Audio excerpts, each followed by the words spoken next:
I want to show you a drill that I want you to try to do daily with Gracie because as we start working on leash skills, what most people fall into is a trap where they think that if they keep taking the dog out on a walk and correcting, that the dog is going to learn. But what we're doing is we are asking her to understand signals that we have not yet taught her. So I mentioned the importance of leash pressure to you. When a dog feels the pull, teaching them what that means, or if they feel a little tap correction, what that means. So what we want to do, especially with a baby dog like Gracie, is do little practice drills, 5 minutes here and there, that help her understand leash pressure and also spatial pressure, which we've talked about indoors. Spatial pressure is when we move our body toward the dog. The dog should then understand that they need to move away from our body. When we pull on leash pressure, they should understand we want them to move near our body. So there are two really easy and terrific exercises for both of those things. One is weaving in a figure eight.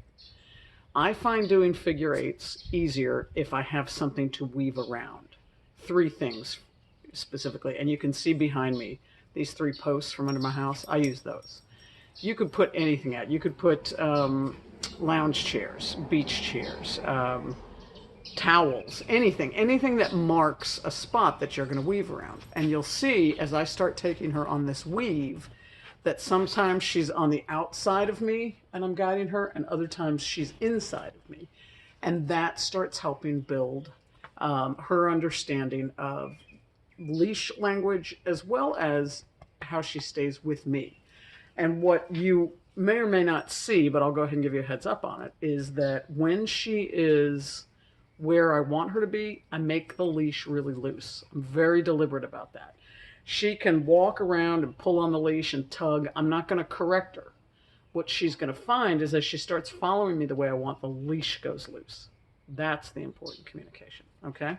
But what we want to do right now is just provide her with these drills so we can start teaching her the language of leash. All right, precious, come here. Giselle, here we go.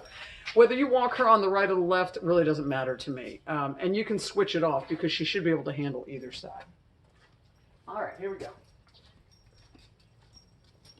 I want you to notice, let me come back up here for a second, that I am holding the lead right here at my waist, good and tight, so that my arms aren't flapping around. So I'm giving her a consistent signal that is directly related to my body.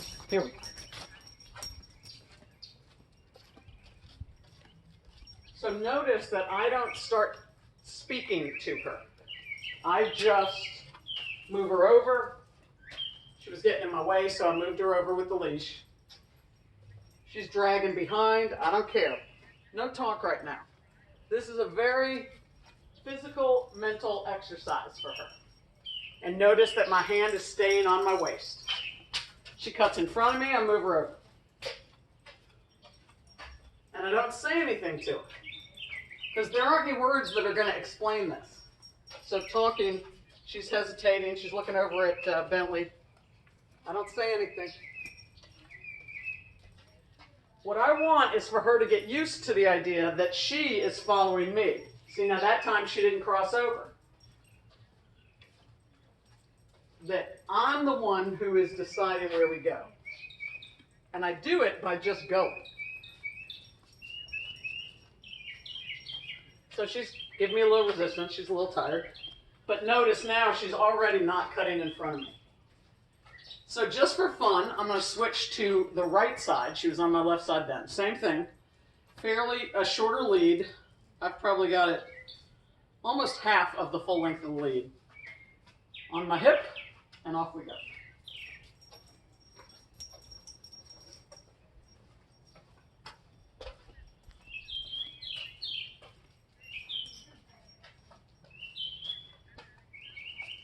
So she's still easily distracted.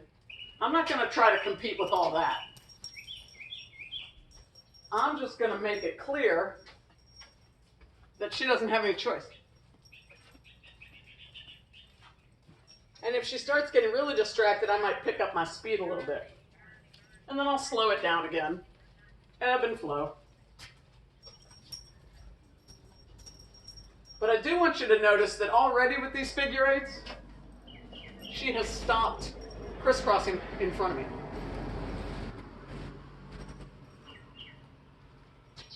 Good. Good girl. So it's that easy. So you can do this out in your yard. You can do it out in the cul-de-sac if you want to. Just be mindful of temperature. You can do this in the grass. She'll be more distracted when she's in the grass, but that's okay. You just take that leash about half its full length, plant it on your hip, and just hold it on your hip, and you just weave. That is your whole job, is to just weave. If she cuts across you, you put her back where she belongs and get back to weaving. Okay? Every day. 5 minutes max, maybe even 3. All right, over and out.